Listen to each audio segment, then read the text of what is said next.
stand up for our opening prayer. Prayer leader, lead a prayer. Are you ready to pray, classmates? Yes, we are ready to pray. In the name of the Father, the Son, and the Holy Spirit. Amen. Our Father, who art in heaven, hallowed be thy name. Thy kingdom come, thy will be done on earth as it is in heaven. Give us this day our daily bread, and forgive us our sins, as we forgive those who sin against us. Do not bring us into test, but deliver us from evil. Amen. Hail Mary, full of grace, the Lord is with thee. Blessed are you among women, and blessed is the fruit of thy womb, Jesus. Holy Mary, Mother of God, pray for us sinners, now and at the hour of our death. Amen. Glory be to the Father, and the Son, and the Holy Spirit, As it was in the beginning, so now, and ever shall be, world without end. in the name of the Father, the Son, and the Holy Spirit. Amen. Good morning once again, grade 9. So before you take your seats, kindly arrange your chairs properly. Alright? So now you may now take your seat. So how are you today, class? We're doing fine. We're good. Alright, that's good. So, Secretary, can you check the attendance for today? And give it to me after the class session. Alright? So, if, who among you here can still recall the topic that we had discussed last meeting? Alright, Vanessa? Various text types. Various text types. So, our topic last meeting was all about various text types. So, for today, we were going to discuss a new topic. So, are you ready? Yes. Alright, but before we proceed to our new topic, I have questions for you. I have a questions for you. So, have you tried reading a story? Yes. Alright, that's good. What kind of story have you read in your previous years level? Ladies, Catherine's lover, mom. Ladies Chatterley's Lover. Alright, so who was the author of that novel? Ako. Yes, Cynthia? Beth Lawrence, Rich Lawrence, alright. So since nakabasa naman mo ang mga novel, so who among you here can share their observation after reading the novel? Yes? Yes, please, very difficult to understand. Can you share your observation after reading the novel? Quantum is about sa married couple mismo. Kana sila mo, na sila na sila problema sila marito after mismo yung advice sila ang husband na nito siya o kana lucky ba makapagpakatay ng anak ang siya mismo is hindi siya contented na makakatay ang anak siya ng wife. Alright. So, how about the others? Can you tell me kung saan yung na-observe sa novel? So, kung saan yung nakita by just reading the story? How mo yung in terms of, na-observe in terms of structures? Haba? Yes, Fatima?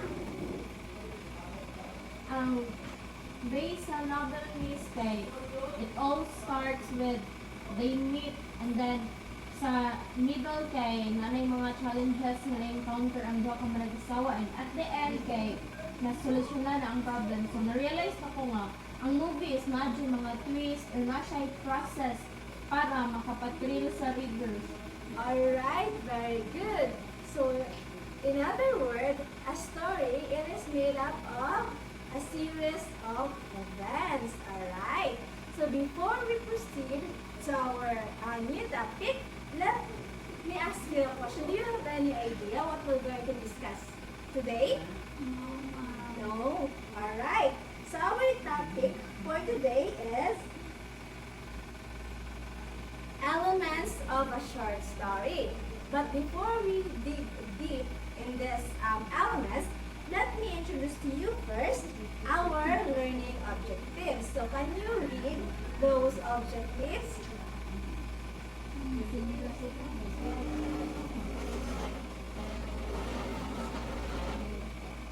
Identify and analyze elements of a short story.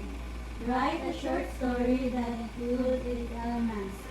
Appreciate the importance of understanding the elements of a short story through creating reflection paper that highlights the experiences and learnings throughout the process of creating their own literary piece. Connect prior knowledge with new learnings through analyzing how these combined experiences enhance the skills of aspiring authors. Alright, so our topic for today is elements of a short story. But before we dig deep to these elements, let's identify first what is a story. Alright? So, based on your previous understanding, can you tell me your idea about what is a story? The story ng kanay mga characters. Alright, it is a story is made up of characters. Stories can be factual or Alright, very good. Imaginary. It can be a fiction or non-fiction. Alright, so the first element is setting. Can you read the definition of the setting? It tells the readers where and when the story takes place. It may describe the following time of the day, time of the year, time, history, scenery, weather, and location. Alright, so the setting, the first element is the setting. So, based on the definition, can you tell me your understanding about what is setting? Yes, Vanessa? see, settings or means asa sila ga shoot ano nga Story. Oh. Alright, so yes, Fatima? for me setting is the location where the story takes place. Alright, so the elements is the physical or the meeting place where the story is being happened. In the Lady Chatterley's Lover, since nakabasa naman ko, can you give me one setting in the story? Mansion means Mansion, alright. New York, yes. Come again, Vanessa? Alright, so those are the example of the element of the setting. And the next element is, Characters. can you read?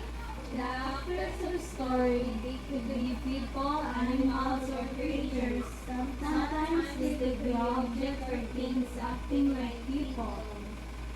Alright, the characters are those people, people or things or animals that who gave the life to those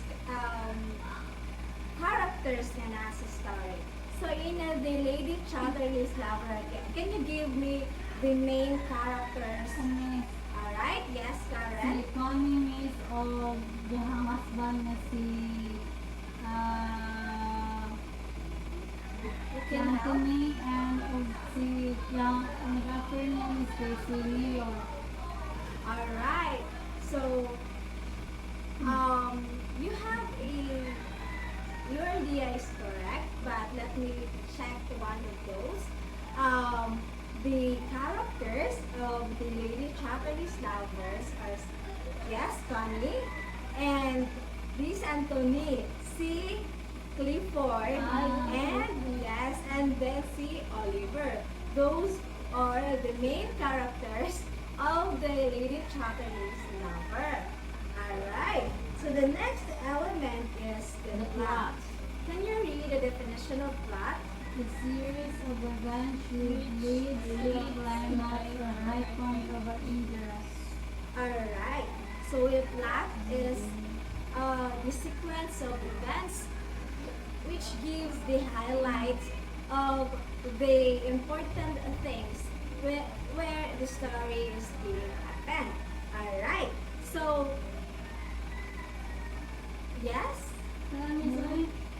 Alright, so can you give me some highlight events sa Lady Chatterley lover. Pero nasakpan na si Connie Miss. Ato na sila intimate scene. And na sila ay intimate scene. Alright. So, the plot was made up of several parts. So, the first part is the exposition. Can you read the definition? What is exposition? The characters and settings are introducing as well as the context. Alright. So, exposition, ano siya ang starting point. Dili ma-introduce ang characters, ang two type of characters, the protagonist and the antagonist. Can you give me what the meaning of antagonist? Protagonist Miss, kontrabida Miss. Yes, very good. What about the protagonist? Bida siya Miss. Alright, so in the exposition, dili ma-introduce kung kinsa ang bida, the protagonist, and the antagonist of the story. So can you read the second part of plot? Rising action. Tension builds as the conflict becomes more evident. Alright, so can you give me your understanding about the rising action? Yes, Cynthia?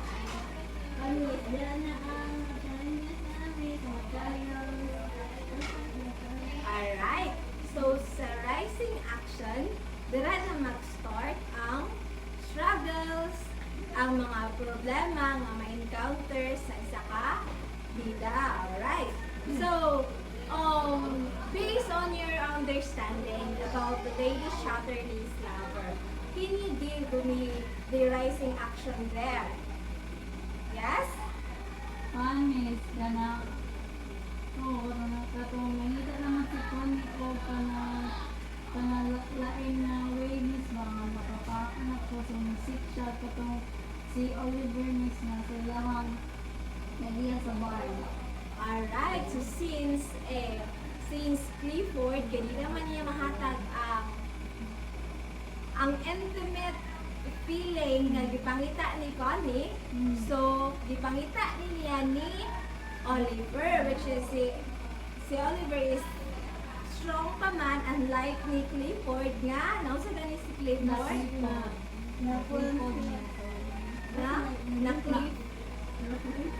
Naklipod ba? Clifford na bakol. Alright. Kung sa gani reason nga nung nabakol siya? Hold at kung ilahang war? Yes, war. Kay si Clifford is a soldier. Yeah, soldiers. And the next part of plot is the climax. Can you read the definition? What is climax?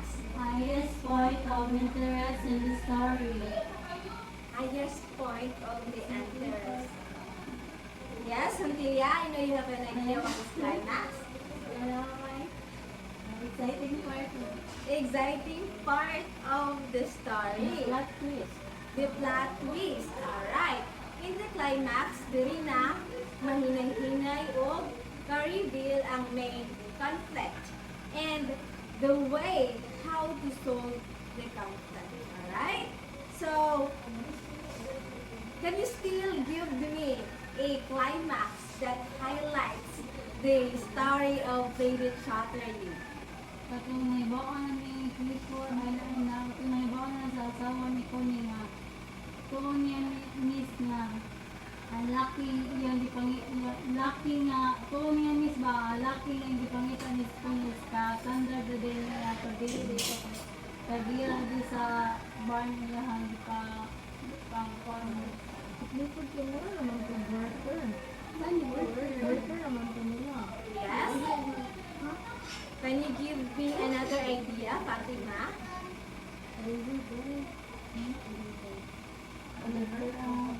si Clifford mo tong asawa niya sa Let me clear.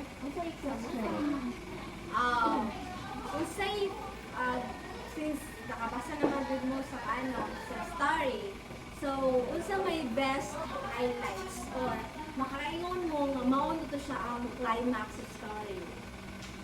For me, kay katong na find out na ni katong asawa ni Connie na Si naay Clifford, oh, yes. naikabit si Connie which is iyaharang worker na iyahang di saligan.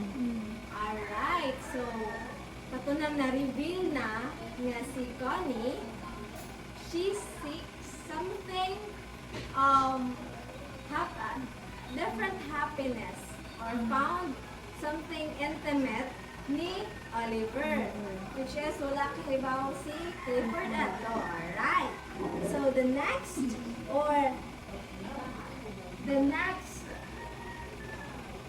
May falling action. parts of a plot is, can you read? The event that immediately follows the climax. During this part, the story draws to a close. Alright, so the story delves hapit na meaning, following actions is hapit na siya maabot sa iyang ending. So, in a part of a story, ang following action is very na bali, if kung ang protagonist is naglakbay na ganit, how to solve the main conflict sa story. But di rin niya try ang yung best or the way kung saan pag-solve ang isang problem. And the last is the exposition. The resolution. Can you read the definition of resolution? The part of the story in which loose ends are tied up. Alright. Ang ending na sa isang story. So, in the resolution, dili na ito nabawaan either happy ending ba or sad ending ang isang story. So, in the chapter ni happy ending ba? Para na ako miss din. Why, Karen? Kay wala man gipakita sa ending na kadayon ba silang sila kaday? Ni Oliver. Ni Oliver. Magipakita ito ni sila. Oo. Alright, so murag bitin pagamay ang ending sa Lady Chapter no? Murag dili siya kanang satisfactory ang ending. Murag daghan patag as a readers, daghan tag questions in mind na wala natubag sa ending. Alright, so can you enumerate the five plots of the climax? The five elements of plot. Yes, Vanessa.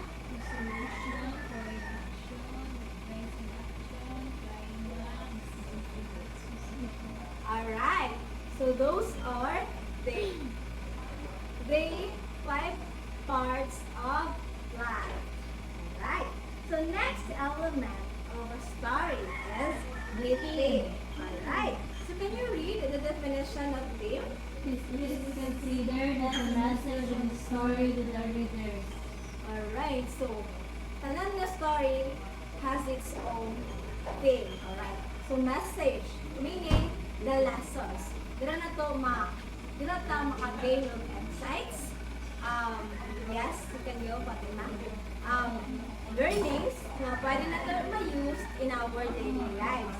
Yes, Karen Latorza. Do you have a lesson na na-learn from the story na Lady Chatterley? Na, miss. Kung married din mo, miss, anong musik makag-other ko ano? Kung loyal lang yung kami.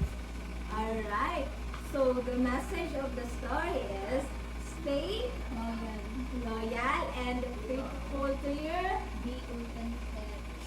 yes, be contented. How about you, Fatima? I've learned that we should be contented. Okay, naman tayo bana, so we should not seek intimate feelings sa others. Alright, that's a good idea. The last element of a short story is Point of view. point of view. Can you read the definition? What is point of view? The way in which the story is narrated. It is the method, the vintage point that writers use to tell the story. So the point of view, it is the way which is the story being told. Kung either First person. Yes, second first person, third. second person, third person, and it has a last omniscient. Yes. In the story, ladies and gentlemen, sa nga point of view ang ginayo sa author? Omniscient. Yes, very good. Omniscient. So, can you can you enumerate the elements of a short story? Yes, Karen? Ano the characters, settings, plot, theme of point of view. Alright. So, do you understand our topic? Yes, ma'am. Alright. So to make sure na nakasabot jud mo, let's talk another story for today's morning. Sorry. So I have here a new story na i-share sa inyo. This story entitled Things Fall Apart by Chinua Achebe. It is a novel. Ang ako lang i-include rin is ang summary lang for you to understand dayon kung sa ang story all about. So, can you distribute the copies?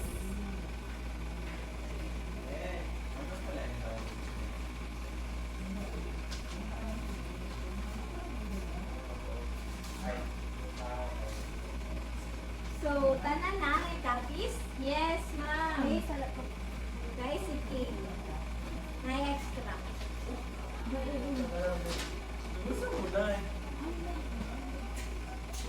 Alright. So, I will give you 15 minutes to read the story. And Yeah. after that, na ako'y follow-up question to make sure na nakasabot mo sa inyong libasa. Alright? Is that clear? Grade 9? Yeah. Alright. Your timer start now.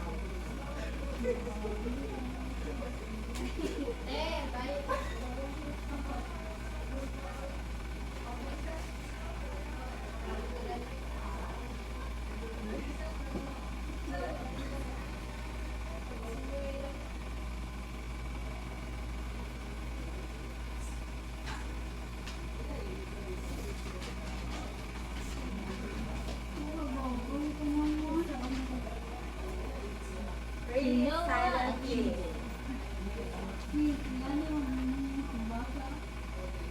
Silent lang. Nakasabot ka na eh. Gamay. Ma'am, ang saan ni guman ang story, ma'am? Sabto, nakay questions after.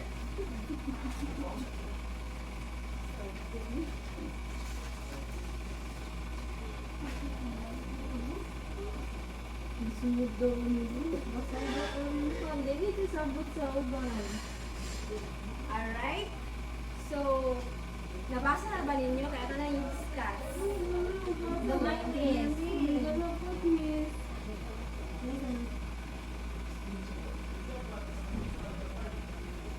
Alright? So, the story entitled Things Fall Apart by Chinua Achebe. Alright, can you give me the main character of the story? No, one comment. Alright, Okonpo.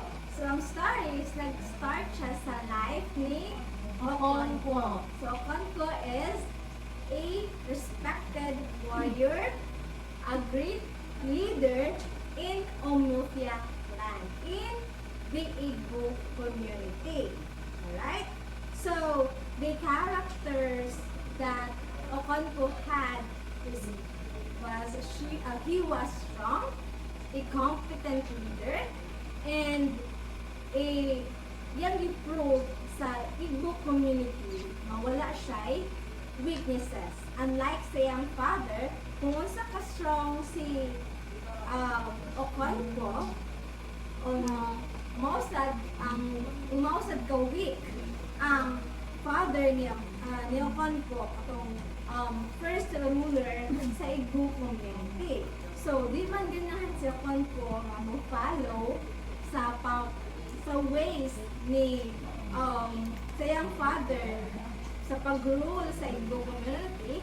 So, ni-rule si Okonko sa ilahang community as a strong leader. Alright?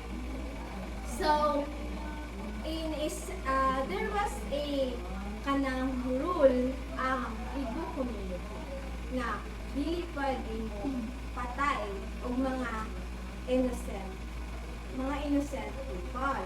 Alright? So, it in a story, it has happened na naay na kill si Okonko. Alright? Are you listening? Everyone? Yes, miss. Alright. So,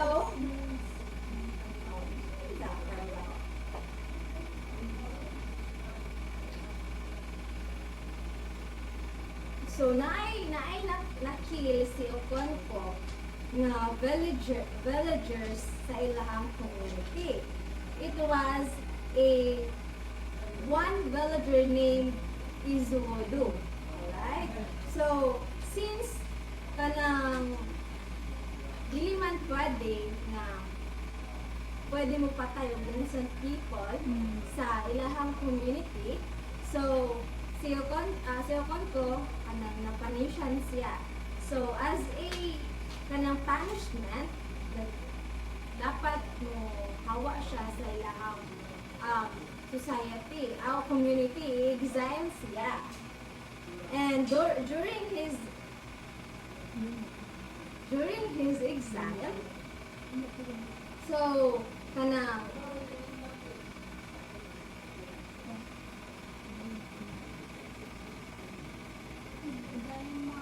during his exile, white missionaries arrived in the village. So, since wala naman ang strong leader sa Igbo community, kaya exile man si Okonko, naailain na to tribe kung sakop, which is the white missionaries. But when Okonko, after his exile, finally returns, the white men have thoroughly infiltrated his village. Okonko helps to destroy a Christian church only to be arrested by the white government. So, ang katuganing white missionaries, kailan i-try with influence ang Igbo people sa Christian religion. But, Okonko, kanang wala mo siya i-believe nga religion. Right? Na siya'y lain nga God nga bituan. But, ang Igbo communities, naghinay na sila o tuo ba, o adapt sa kanang sa the influence sa ilaha from the white missionaries. So, some of the villagers, including Okonko, want to stage an uprising against the village. So, meaning, ilaha maunubalik ang village by uprising. Right? So, he even kills one of the white men. After he does, so he realized that the other villages have changed too much. So ang iyang expectations niya, ang iyang villagers or ang people nga iyang gisakupan before, wala pa siya na-exile, is maura gihapon. But, unfortunately, nausab na sila from their beliefs, how they kinsa na ilang gina-follow nga leader, since wala naman si Okonko, so meaning, the white missionaries na ang ilang gina-follow. And then, they will not fight the white men off. So, na-shock si Okonko, nganong wala ni fight ang Igbo people sa mga white men. Mura nga nagila pang ipakita nga, mas favor sila sa mga white missionaries. Unable to live with his revelation. Alright? But at the end of the story, Okonko kills himself. Ano kayo? So, sa inyong pagpangagpas, alright? Kung sa kayo yung gusto nga nang ipatay na lang ng Okonko ang himself during the uprising. Lord, may guilty siya. Guilty siya, alright? So, the reason why kanang ipatay ni why the reason why kon ko kanang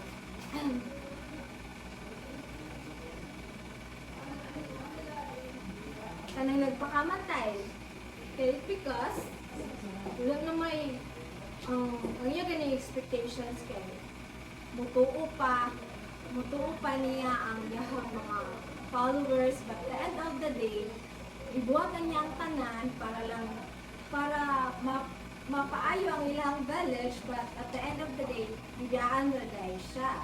Alright? So this is a very important moment in the novel because according to Okonko's traditional beliefs, suicide is not allowed. But Okonko himself nag-suicide. Alright? So Okonko's desperation about his changing village is staggering if it can outweigh his strict adherence to the traditional ways. So at the end of the novel, white commissioners, upon learning about Okonko's rebellion and suicide, knows that it will make an interesting paragraph in the book. He is writing about pacification of the primitive tribes of the lower Niger, right? So, can you give me your understanding and insights about the story? Yes, Karen Latorga. Based on your own understanding lang. Ano niya, question ko sa anong kana rin yung ginhaw na like ano mag-suicide na siya, diba? Mga question ba, like ano mag-suicide na rin siya, pwede mo siya mag-buhit lang. Pwede siya, anong nag-suicide siya, pwede man niya i-choose to live. Alright. So, maybe because of his determination and his strong belief sa iyang own. Unsa pa ka brave kay madaog gid na akong kasi ng emotion. Alright, yes, that's a very good idea. So, it is important to hindi magpadala sa emotion. Right? Yes? Kanang Vanessa, what about you? Do you have any understanding about the story? Wala. Alright. So, at this juncture, but before we proceed to another activity, can you give me the main character of the story Things for Mark? Okonko lang eh. Okonko. And who was the author of the novel? Chinua Achebe. Chinua. Alright. So,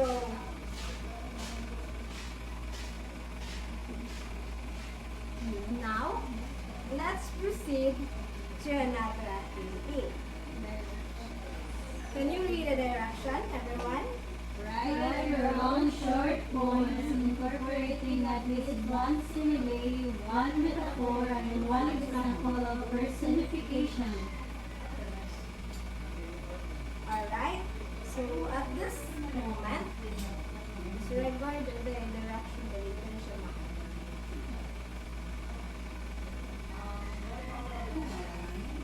Alright. So, since we already done discussing those elements of a short story, so I want you to group yourself into 4 groups. Right? So this will be the group 1, 2, 3, and 4. So what I want you to do is to compose your own short story. Nga nagpakita those elements. Kung sa kitang mga elements of a short story, Setting, character, plot, theme, point of view. Alright. So I want you to compose your own story, incorporating those elements of a short story. Mubo or good, mubo lang. And I will give you 15 minutes to do the activity. Your timer starts now.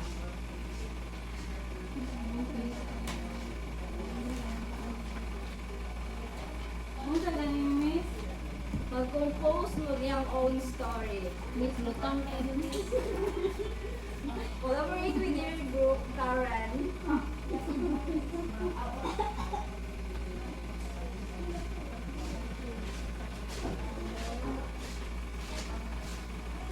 Miss, karon na ipas? Yes. Ini sabihin na ako. Miss, ako na oras, Miss. Muna din Wala ko, Miss. Miss. Group 1? Wala kami, Miss. Sana Miss, nagkaroon Wala ako kami Miss. sa flat. Kapit na, Miss. Hindi mo kami karakteres, Miss. Miss, grabe natin, Miss. Alright? Do your work silently, everyone. Wala, Miss. Di ako bubu. Ano ako, Miss? Malat na, Miss. Miss, di bobol na nakadali kayo. Ako ni plagiarize check, ha? Miss, bahala ni Sir Unggaman, Miss, ha? Okay na na, Miss. Importante. Nakapass niya, Miss, ha? Pila lang pa minutes, Miss? You still have 5 minutes to do the activity. Kaya.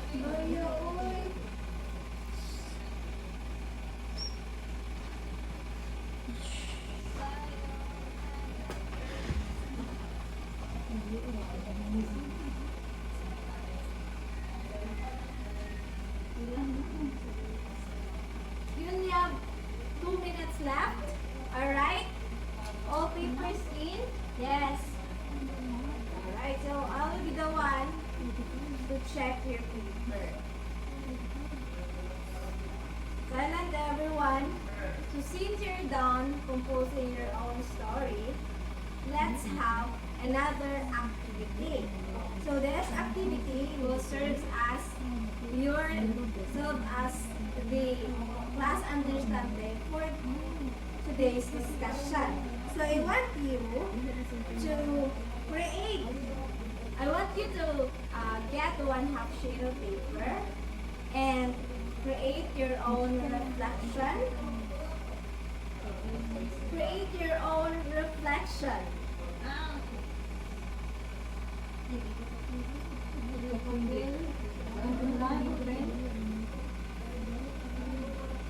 Exploring your journey in creating your short story. So everyone listen. Stop talking with your seatmate. Pasig mga parang sa moon sana. See? One sheet of paper and then compose mo yung own reflection nga nag-explore sa inyong journey in creating your short story. Alright? Oh, yeah. You only have Yan na, ma'am. Wala ako kubaw. You only have 10 minutes to do the activity. Your timer starts now. Wala ko'y ballpen mo. Mahuwang play. Estudyante nga way ballpen. Wala kayo ballpen, guys. Stop talking. Do your work silently. Wala pa, lagi mo.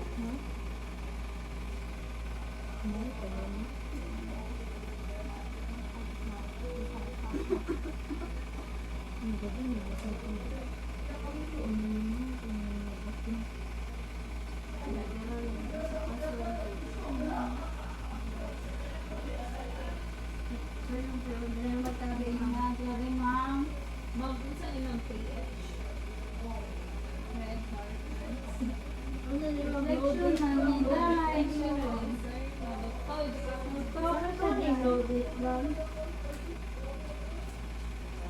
Miss, sila ka paragraph. Pwede na siya 3 sentences. I love paragraph. Para madali. Pinara mo Ma'am, ako, ma'am. Miss, okay ang save grammar mo isa? Pero Grahams. Grahams lagi na. Yay, yes, sir na. No, napatay na yung activity. No? So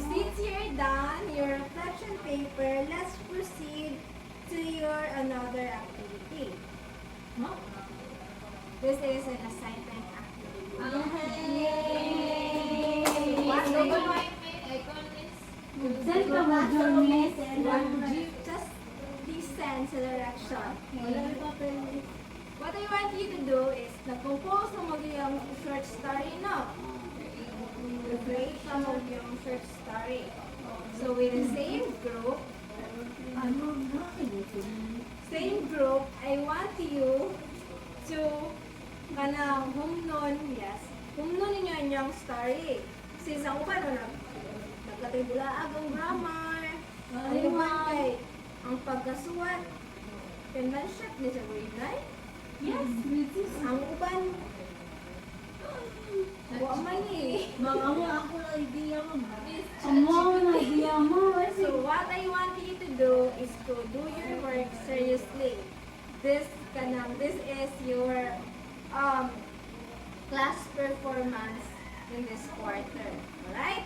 So after composing or creating your own short story, I want you to form it into a book. Libro din ako. Yes, yung book. Book bind. Yung in a creative way ha, kay mag-send ko following criteria sa akong GC for you to be guided in how to create your book and to your story. Is that clear? Yes, Alright, ma'am. so distribute this one. And one,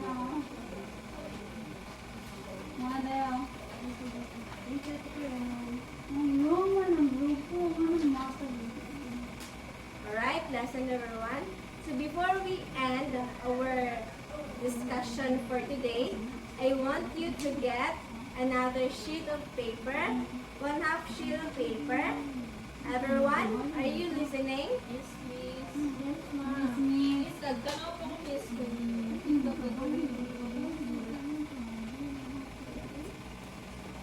Alright, get 1/2 sheet of paper and write your learnings throughout the discussion. Yung learnings. So yung nag-gain yung lesson sa atong discussion today.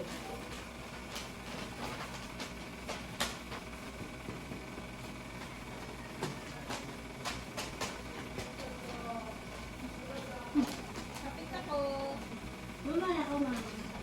Yes? For those who are done, you can submit your Anak ko paper na. here in front.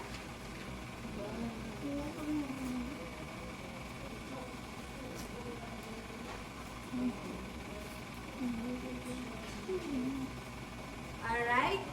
So everyone, kindly stand up for our closing prayer.